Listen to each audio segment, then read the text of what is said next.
Welcome back to my channel পুজোর lifestyle. সবাই কেমন আছে? আশা করি খুব ভালো আছো। আমিও কিন্তু ভালো আছি।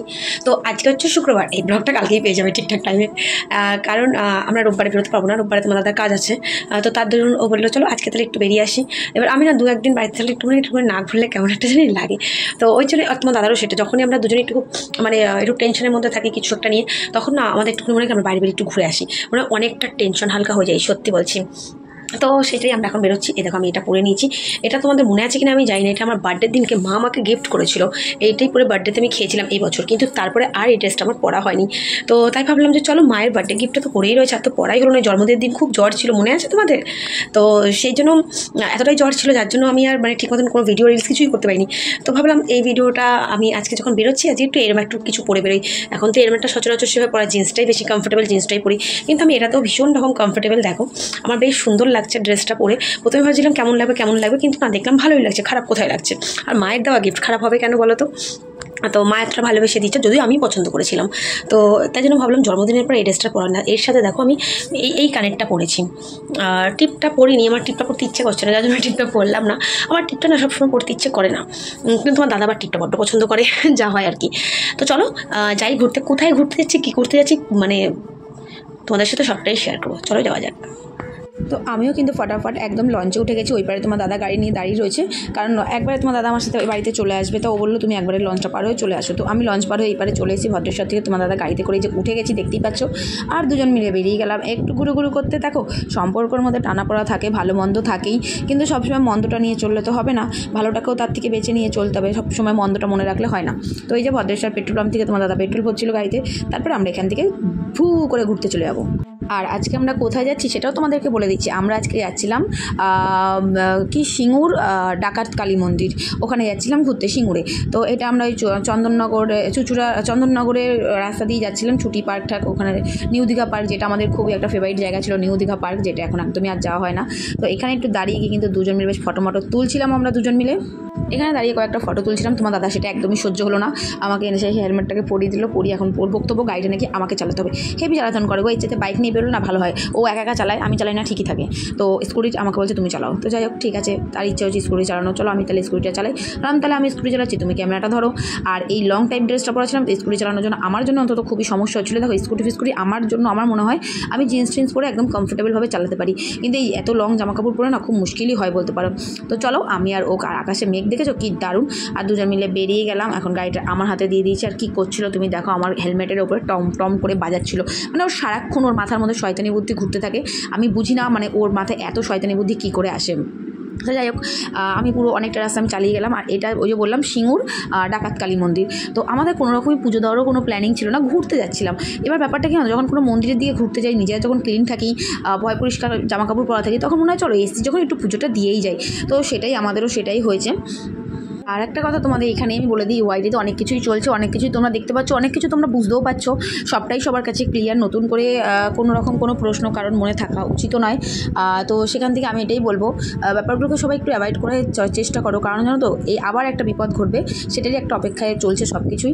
তো আমি বলবো সবাই সবার কন্টেন্ট নিয়ে থাকো, এরমভাবে এই ব্যাপারগুলোর মধ্যে ইনভলভমেন্ট না হয় ভালো। তো যাই হোক ছাড়ো, আমি এই বিষয় নিয়ে কোনো কথা বলতে চাইছি না। আমি আমার মতন আমার জগতে আমি ভালো আছি। তো এই যে চলে এসেছি আমরা ওই কালী মন্দিরে। আর ঠাকুরটা না সেই দেখতে লেটেস্ট ছিল দেখতে, ঠাকুরটা আমি কোনোদিন দেখিনি। তো ও তোমার দাদা ওই জন্যই আমাকে নিয়ে এসেছিলো। তো এখান থেকে ও তোমার দাদা ক্যামেরাটা ধরছিল, ও বললো না আমি আর উঠবো না মন্দিরে, তুমি ওঠো, আমি ক্যামেরাটা ধরছি। তো ও যেহেতু মার্কেটে কাজবাজ করেছে, তো সারাদিন খাওয়া দাওয়া উল্টোপাল্টা আমিষ খাওয়া দাওয়া করেছে, তাই জন্য ও আর মন্দিরটাতে উঠলো না। আমি জামা কাপড় ধোয়া কাপড় ছিল, অসুবিধা ছিল না, ওই জন্য আমি উঠে গেছি। তো দেখো এখানে সবচেয়ে ভালো লাগলো এই ডাকাত কালী বাড়িতে আমার এটা সবচেয়ে বেশি ভালো লাগলো যে আমি একা ডালা নিয়ে গেছি পুজো দিতে। ব্রাহ্মণটা একাই কী সুন্দর মন্ত্র পড়ে আমার একার ডালার পুজোটা দিল। অনেক ক্ষেত্রে হয় না যে 4-5 জন আসবে তারপরে পুজো নেওয়াবো, এরকম কোনো ব্যাপার ছিল না। জাস্ট জিনিসটা বেশ ভালো লেগেছিলো। তোমরা দেখতেই পাচ্ছ আমি এখানে পুজো দিতে বসে গেছিলাম, আমার ভীষণই ভালো লেগেছিলো। চলো মন্দিরে এসেছি, পুজো দিয়েছি মা কালীকে, এটাই সবচেয়ে শান্তির ব্যাপার। ঘুরতে পেয়েছি, ঘোরাও কথা হয় না যে রথ দেখা হলো কলাও বেচা হলো, আমাদের ব্যাপারটা হয়ে গেছিলো সেটা। আমরা অ্যাকচুয়ালি গেছিলাম আমরা ঘুরতে, কিন্তু ঘুরতে গিয়ে মন চলেছে চলো ঠিক আছে পুজোটাও দিয়ে দিই। তো এরকম টাইপের ঠাকুর না আমি আগে কখনো দেখিনি, আমি ফার্স্ট টাইম এখানে আসলাম। তো যাই হোক ব্রাহ্মণ আমার পুজোটা নিচ্ছিল, উনি পুজো দিয়ে আমি আবার ওখানে ধূপকাঠি জ্বালালাম, সব সবটাই করেছি, বেশ ভালো লেগেছে, আমার খুবই ভালো লেগেছে জায়গাটাতে। তোমরা কারা কারা গেছো অবশ্যই আমাকে কিন্তু কমেন্ট করো যে সিঙ্গুর কালী মন্দির কারা কারা গেছিল। এর আগে আমি সিঙ্গুরে গেছিলাম, সিঙ্গুর দিয়ারা পার্কে গেছিলাম, মানে দিয়ারা পার্ক অবধি ঘুরে আমি চলে এসেছিলাম। তারপরে সিঙ্গুরের ওই সাইডটাতে না আমাদের সচরাচর কখনো যাওয়া হয়ে ওঠে না। তো এবার তোমার দাদা বললো চলো ঘুরে আসি। আর আমাদের শ্যামনগরে না লোকালে ঘোরার মতন না সেরকম একটা জায়গা নেই সত্যি কথা বলতে। কিন্তু তার চেয়ে ওই পারে মানে কোথাও যদি তুমি নাও ঘুরতে যাও, ওই পারে একটা জিনিস আমার বেশ ভালো লাগে, প্রত্যেকটা গঙ্গার ঘাট এত সুন্দর করে বাঁধানো থাকে যে চলো গঙ্গার ঘাটে বসেও শান্তি।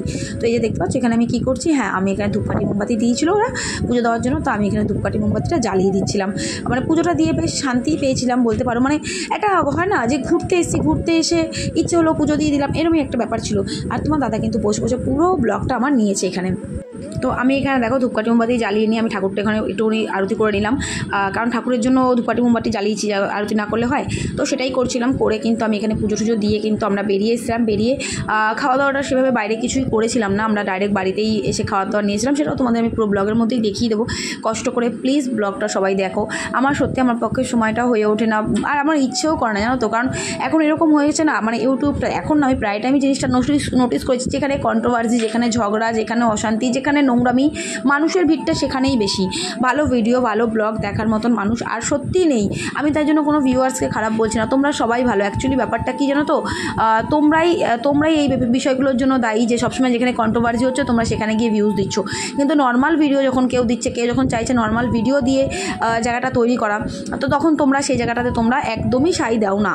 তো এই জিনিসটার জন্যই বলতে পারো আমার একদমই না এই ইউটিউবটা থেকে মনটা উঠে গেছে। লাইভে তো আসা বন্ধ করেই দিয়েছি, ছেড়েই দাও। লাইভে ওই নানান মানুষের নানান বক্তব্য আমার সত্যি ভালো লাগে না বাবা। কারোর খাই না, কারোর পড়ি না, অত কারোর এক্সট্রা কথা শুনতে আমি একদমই বাধ্য নই। যে মানে আমি আমার লাইফ লিড কীভাবে করবো সেটা আমাকে অন্য কেউ এসে জ্ঞান দিয়ে যাবে, সেটা বাবা আমি শুনতে একদমই বাধ্য নই। আমি ওই জিনিসটা একদমই পছন্দ করছি না। তো তার জন্য আমার লাইভেও আমার এখন আসি না, আমার আসতে ভালো না। আমার বন্ধুদের জন্য আমার খুব মন খারাপ করে, কিছু কিছু টাইম মনে হয় যে আমার বন্ধুদের জন্য আমি একটুখানি আসি। কেন কী হলো? দাঁড়াও না একটু, বসো তো, বেশি কথা বলছো আমরা বলছি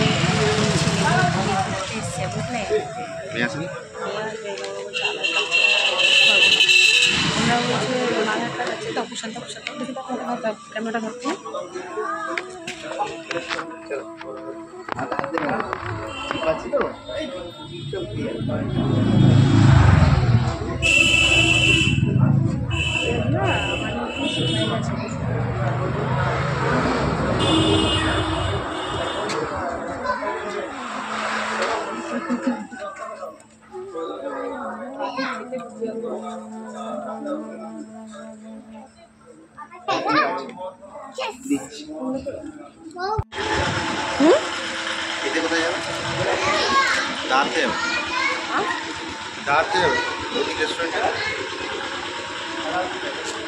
ওটাতে যাবে?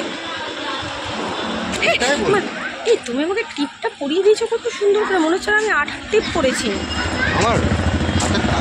এটা আমি 8 টিপ করেছি, মানে করি না, মুখ খুললেই খুলবান।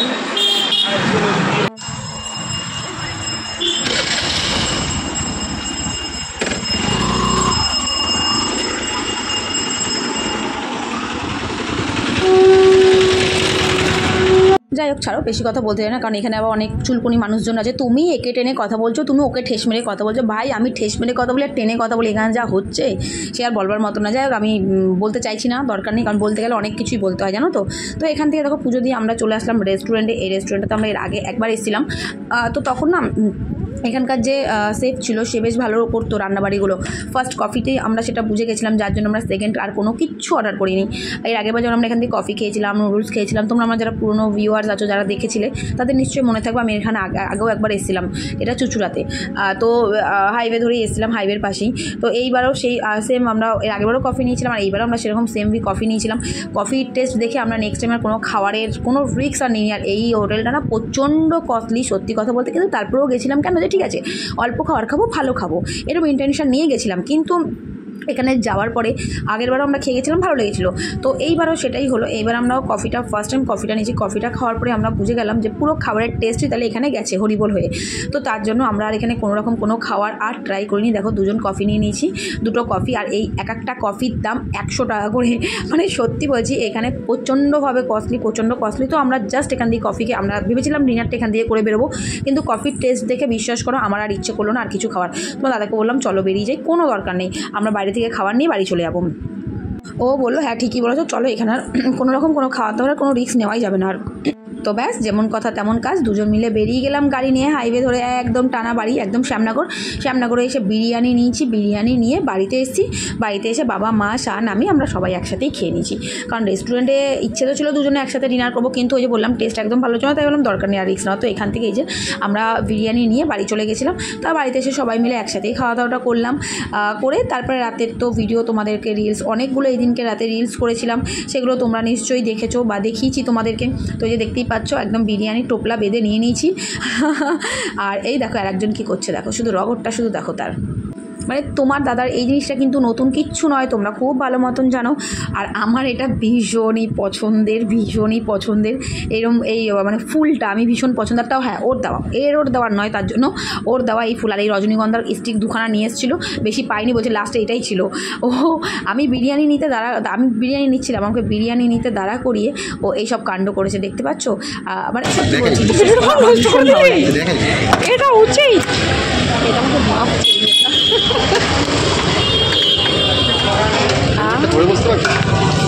তো আমরা এই ঢুকলাম বাড়িতে, আরেকবার রান্না হয়ে যাবে না, অনেকটা লেট হয়ে গেছে। মায়েদের বাড়িতে বিরিয়ানিটা দিয়ে আসলাম আর আমরা আমাদেরটা নিয়ে চলে আসলাম। ওই বাড়িতে আর বসলাম না, প্রচুর গরম লাগছিলো, তো ওই জন্য ওই বাড়িতে বসলাম না, এই বাড়িতে একদম ডিরেক্ট চলে আসলাম। চলো কী খাওয়াচ্ছে শেয়ার করি তোমাদের সাথে। এখানে নিয়ে নিয়েছে বিরিয়ানি আর এই যে চিকেন চাপ নিয়েছি, মানে চাপ তো দেখো তেল দিয়ে মনে হচ্ছে 4 খালি রান্না হয়ে যাবে মাংস আমাদের। দেখো এক প্যাকেট করে 1 প্যাকেট কই, ও আর 1 প্যাকেট এখানে এখন রয়েছে, আর 1 প্যাকেট সবাই ঢালা হয়েছে। এটা কিন্তু এতটুকুই ছিল। তোমাদের কেমন লাগলো অবশ্যই কিন্তু কমেন্টের মধ্যে জানিও।